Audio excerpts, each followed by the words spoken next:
Hi, I'm Kimberly Morris. I serve as the Associate Director of Admissions for Stephen F. Austin State University. I happen to work exclusively with transfer students. I have an office at the University Center at the Lone Star Montgomery campus, and so I'm here to provide you with tips and resources for transferring from community colleges to universities. While I do work for SFA, there are some universal truths when it comes to the things that are available to transfer students that I'm going to touch on. I will be sharing a PowerPoint presentation. I will also be referencing the website of several institutions who are doing a good job of providing some resources to students. So you'll see some toggling back and forth. To get us started, I'm going to share my screen. Again, this is me. Okay. So tips for transferring from community colleges. I will say that if you anticipated this to be more of an admissions 101 panel, that's not the purpose of this particular presentation. We do have some other resources available that my colleagues are also providing. I would advise you to check those out. The bottom line is each institution sets their own admission standards. And so it would be an endless slideshow if I were to try to touch on every single one that was available.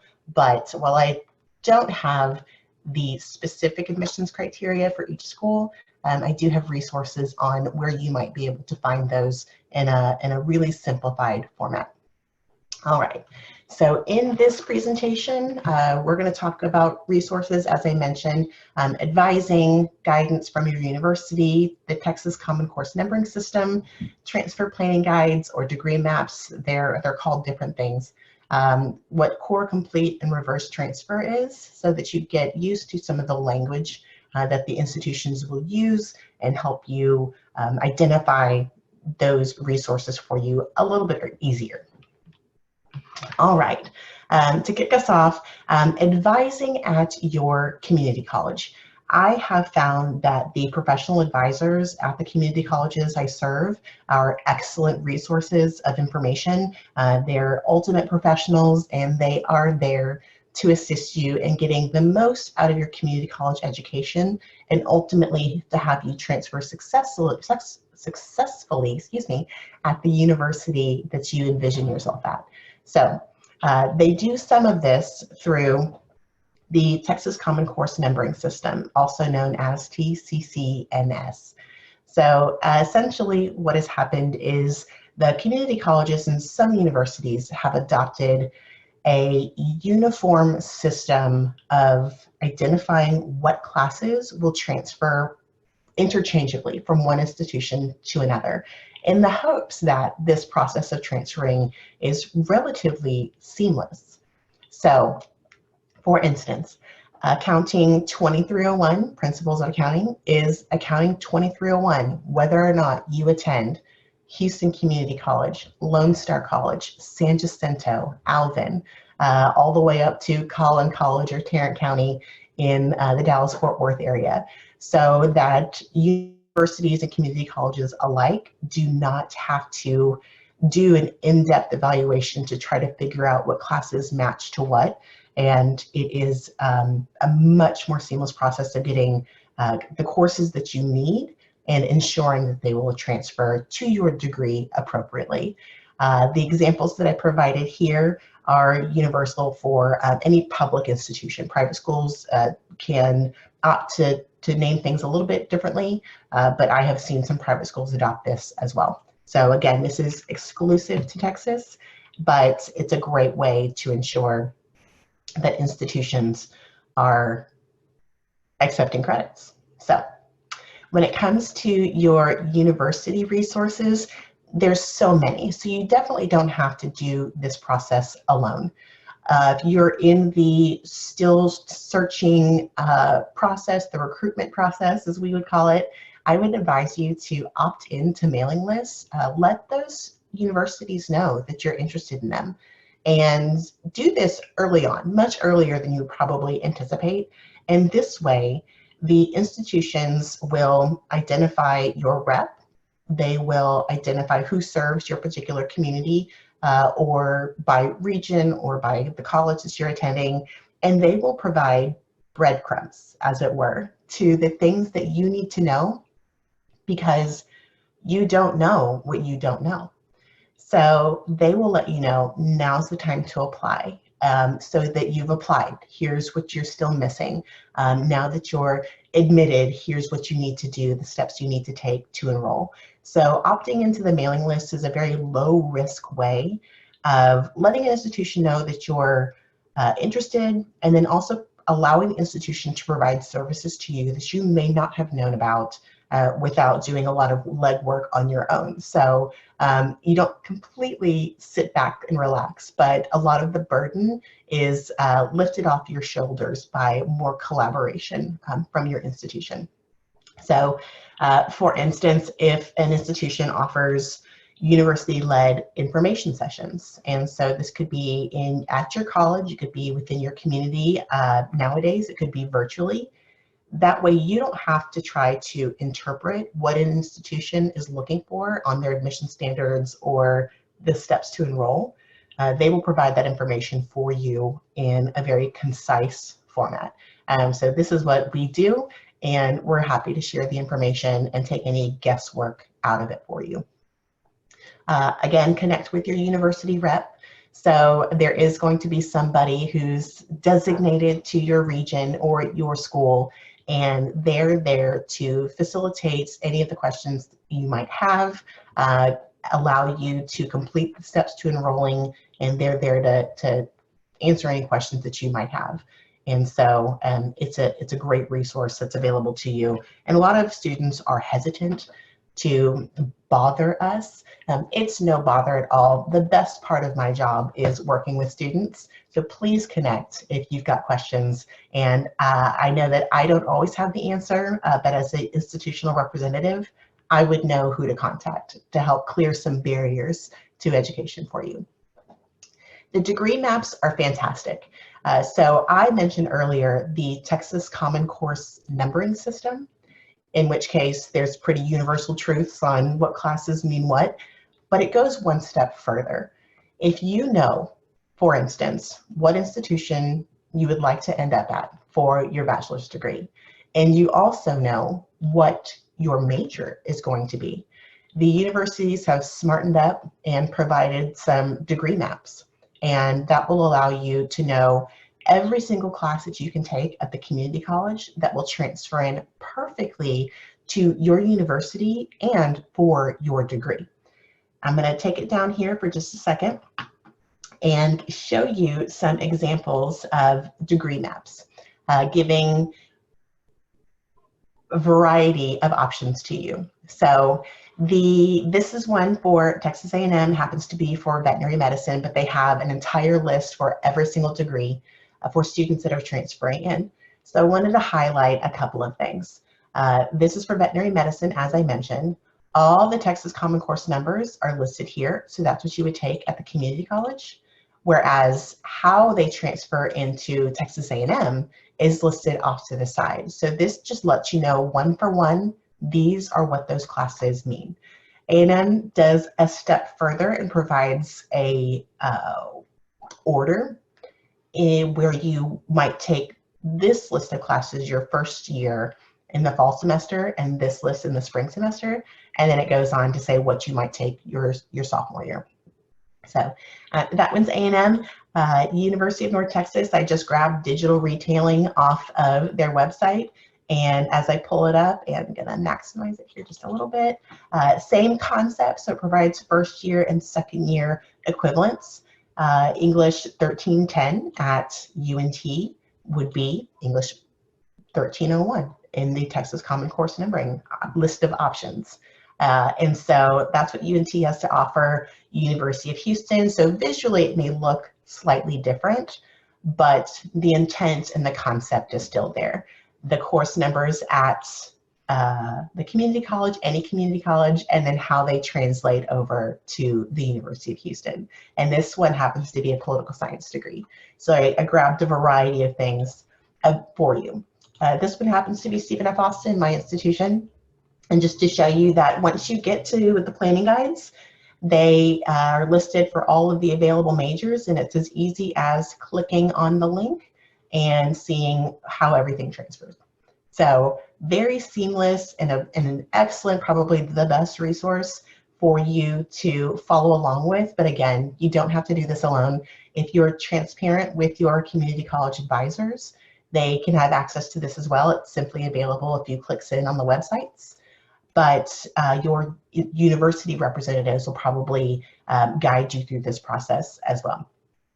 So those are the planning guides, sometimes called degree maps, sometimes called 2+2 guides. So if you were to end up on any institution's website, there would be some iteration of that naming system there for you. So, and when it comes to other resources that are available, I do recommend once you hit the point of admission to an institution that you attend an orientation. You would have progressed through the college machine at the community college in terms of advising and portals and registering online and requesting transcripts. And each institution has their own version of that.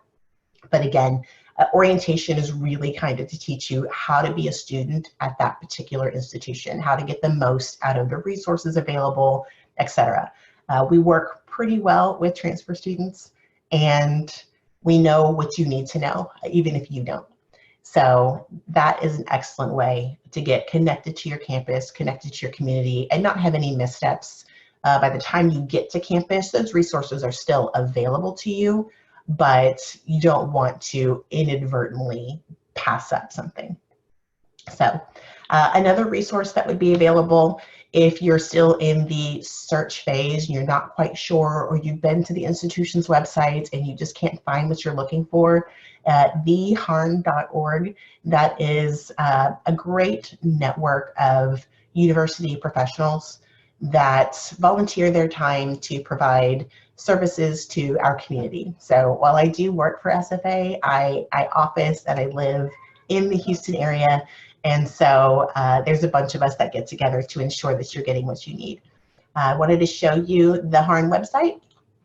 So this is theharn.org. If you go to resources and go to students, it will toggle you over to the freshman guide. We serve freshmen as well as transfers, but for the purpose of this, the transfer guide quickly pulls up details provided by each institution rep who participates in Harn in this area, just side-by-side comparison, quick admission standards, associate's degrees, transfer scholarships, PTK, Phi Theta Kappa. Many times students will ask, you know, do I Phi Theta Kappa or no? And that's entirely up to you. So Phi Theta Kappa is an excellent organization, and there could be some scholarship incentives to participating in Phi Theta Kappa. Or for Stephen F. Austin, for instance, we have some scholarships that it's a little bit more inclusive. So for the students who are great students, to include Phi Theta Kappa students, if your hours and GPA meet the criteria, whether or not you opted into Phi Theta Kappa as an organization, you would qualify for the scholarship. So it's a little more inclusive, but there are some incentives when it comes to Phi Theta Kappa.